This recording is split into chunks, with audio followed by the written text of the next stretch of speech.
that you've had on your life from Trump's immigration policy? Yes. Well, not affecting me directly, but affecting the people around me. Um, so you know who Lake and Riley is? Mm-hmm. Yeah. So that she was killed by an illegal immigrant, and I feel like that if we had more documentation with immigrants coming into the country, we could know their background better, and it should protect the American citizens rather than just rounding them all up. Which is what we would have had under the bipartisan border bill. Secondly, Donald Trump called, or specifically, he undermined that bipartisan border bill, along with the fact that also in terms of immigration policy, what you brought up was Lake and Riley. Undocumented immigrants are multiple times less likely to commit violent crime, drug crime, property crime in the country compared to natural born U.S. citizens. So actually, if you want to specifically focus on those that are actually a threat to the safety and security of our population, you would say, oh, let's provide a pathway to citizenship for undocumented immigrants who have not committed violent or serious offenses. And then the immigrants that would be left over that are undocumented would be individuals that meet that particular criteria. So when you go after undocumented immigrants, proportionally, you'd be able to be spending more of your time actually protecting the country from those that are actually a threat to the safety and security of our population. I don't think that Trump's policies would have prevented Lake and Riley's death as well. I think if we don't have any more illegal immigrants coming into the country, that we could protect the American population better. Like I said, by knowing their documentation, right? Well, what you're not taking into consideration is that undocumented immigrants commit lower rates of crime compared to natural born US citizens. So they reduce the level of crime rate if there are more undocumented immigrants in the country. So if you're saying it increases the nominal level of crime, well, based on your own argument, you could justify banning legal immigration. You could justify banning tourism. You could justify banning people from having children, because all of those things will increase the nominal level of crime in the long run.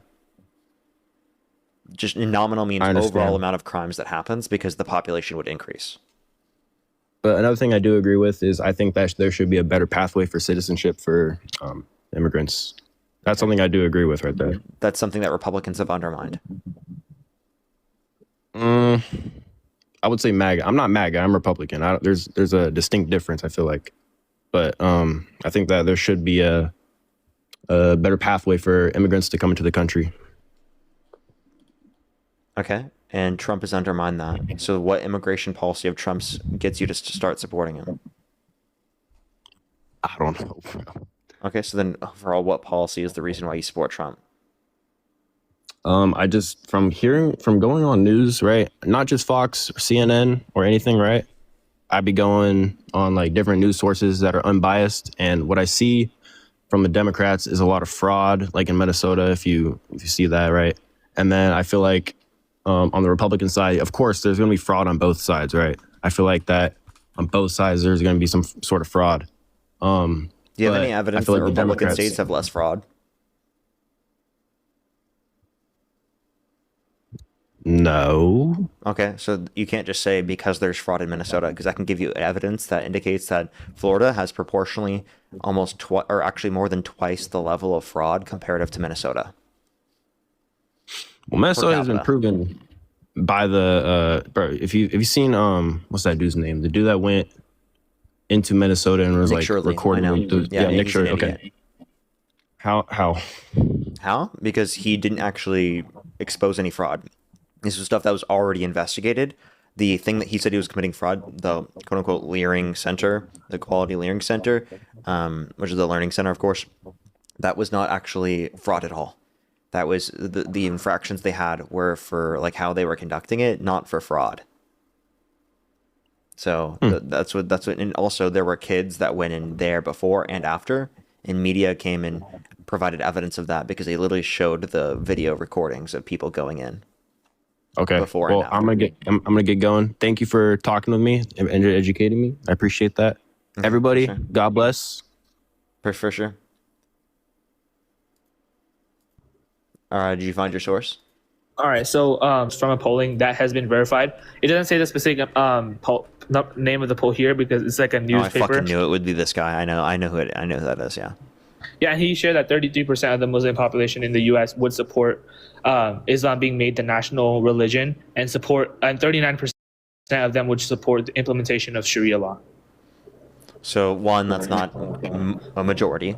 Two, 39% that's is a Sharia disturbing law number. and 39% not. is That's Sharia law and not the claim that Muslims don't believe in equal rights. Dude, Sharia law is basically leads to unequal treatment for women. And by the way, Sharia law what was his promotes, source? it What was his advocates source? for. What was his source?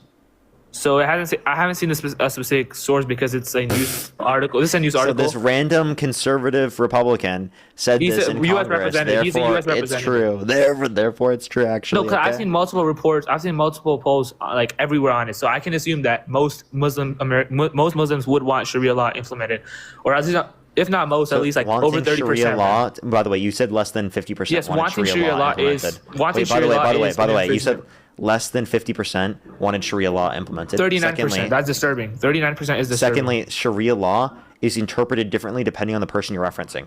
Not all of the notions of Sharia law are saying that there is not equal rights. There are notions of Sharia law that people would say include equal rights.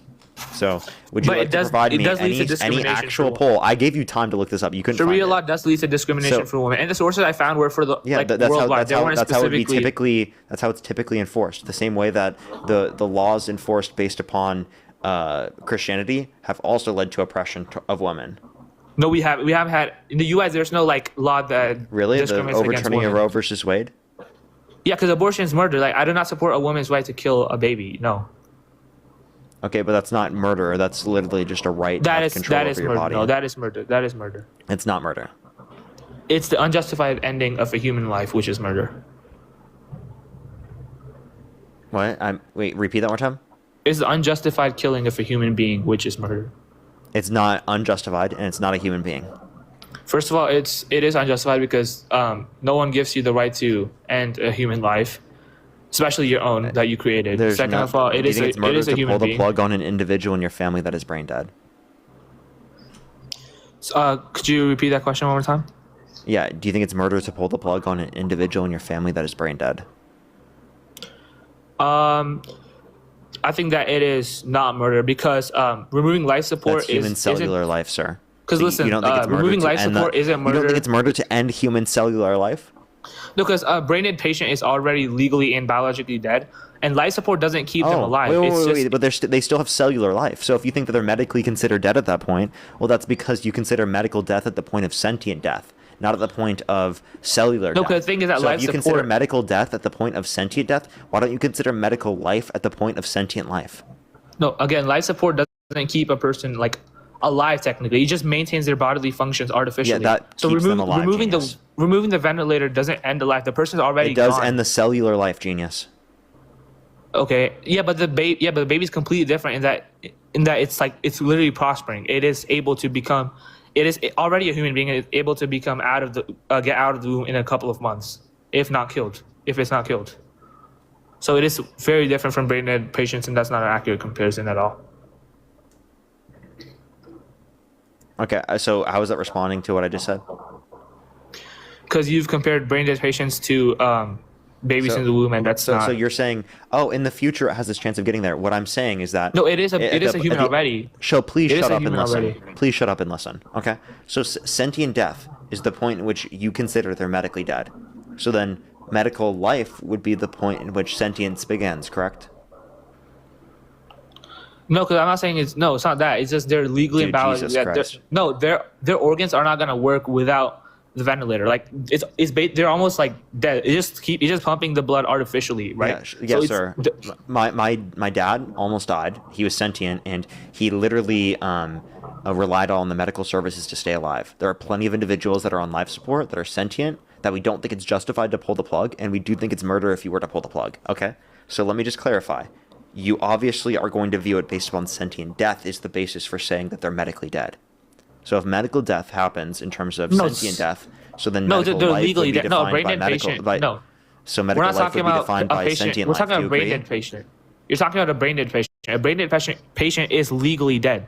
They're already legally and biologically dead. It's not just sentience. It's just they're biologically and sentience. legally dead. It is sentience. That's why a we human consider is them not, biologically a human life and is legally not dead. A The human life biological inside the and legal womb isn't death is dead. defined by at the moment where sentient death happens.